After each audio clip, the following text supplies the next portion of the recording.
Hello and welcome. This is a video about this. It's an 18-inch bass drum. Started out as a 18 by 16 floor tom. Added the wood hoops. I mounted spurs, 3 o'clock and 9 o'clock position. And it has a this riser here, Gibraltar, and I came up with this block of wood here that the spurs sit in to level up the drum, and put in its own little spikes to keep it from creeping, and it works pretty good. Maybe I'll look into upgrade on the spurs, maybe Gibraltars or something, but this has since become a triggered bass drum, and that's the reason for the video, and it's kind of an interesting setup. I thought you might be interested in seeing it. So transitioning this to a electronic bass drum, I've got this triggering mechanism from Convertible Percussions that I bought on eBay. I'm not affiliated with them, and reason being, I'm running a hybrid kit with acoustic cymbals, but electronic drum pads. I've got Roland pads, 3 tom pads, and a floor tom pad. And now I have a TD30 module, but I didn't want to be kicking a little tiny bass drum pad out in front to make it obvious, so I had this 18-inch conversion bass drum lying around, so I thought I'd put it to good use and try this triggering mechanism that I found instead of cobbling together my own unit. So we'll take a closer look at that now. Here's a look inside the drum at the trigger itself from Convertible Percussions. $45 on eBay. Comes with a single zone piezo trigger with a foam cone and the wiring that you need, and the female 1/4-inch jack with the mounting hardware, nut and washers for mounting through the vent hole. I had already removed the badge from this drum since I removed the wrap, and I put this little white plastic washer on there just to support and looks.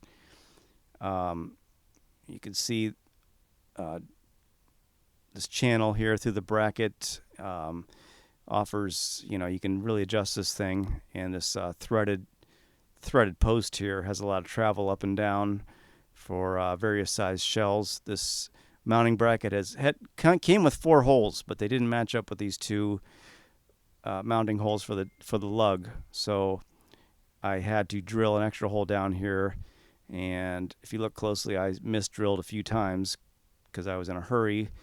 But so this extra hole actually went through the shell, but it's hidden by the lug, so I'm not too upset since this is an old drum, and it wasn't top of the line or anything like that, and it's working well. It serves its purpose.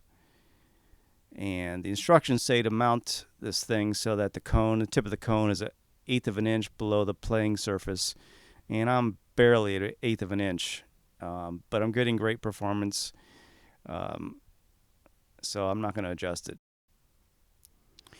So in my drum here, I've got it mounted basically at the 1 o'clock position, the first lug to the right over center, so that the trigger is just above the 2 beaters off the pedal, right above the primary side beater of the double pedal, and response is great. So we'll take a look at that here. I'll do a sound sample here so you can see the responsiveness.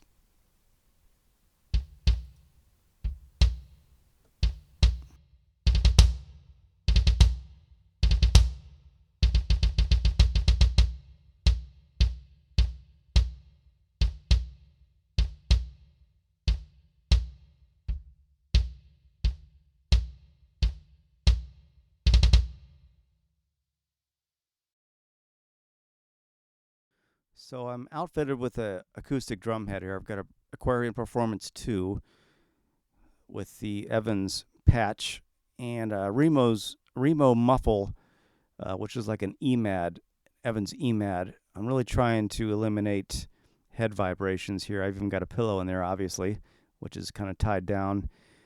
I've got a Aquarian 2-ply mesh head on the front on the Rezo side, which is interesting. But I've got this, acoustic bass drum head here because I was unsure of, my first gig here, debuting an electronic drum kit with a 17-year-old module. It was a TD-12 at the time, and if anything went down, I was going to be in big trouble. So I wanted at least to have acoustic bass drum sound that I could throw a mic on the front of it, and I had a snare drum in the car. So if I had to, it's a hybrid kit, so I've got acoustic cymbals. So I could play Crazy Train with a kick and snare and cymbals if I had to, if it came to that. But luckily it didn't, and over time it's proven itself. I've upgraded to a TD-30 module, which has made all the difference in the world with drum sounds, mostly snare drum sounds, bass drum sounds. And, using this head combination seems to, be a good thing. The band likes a little bit of attack on stage, since we're running everything direct, no amps or monitors on stage. Everything is in ears. Everything's to the board, so we're running the ears, and having a little bit of air movement seems to be a good thing. The attack seems to help with the mix. So just wanted to let you know that.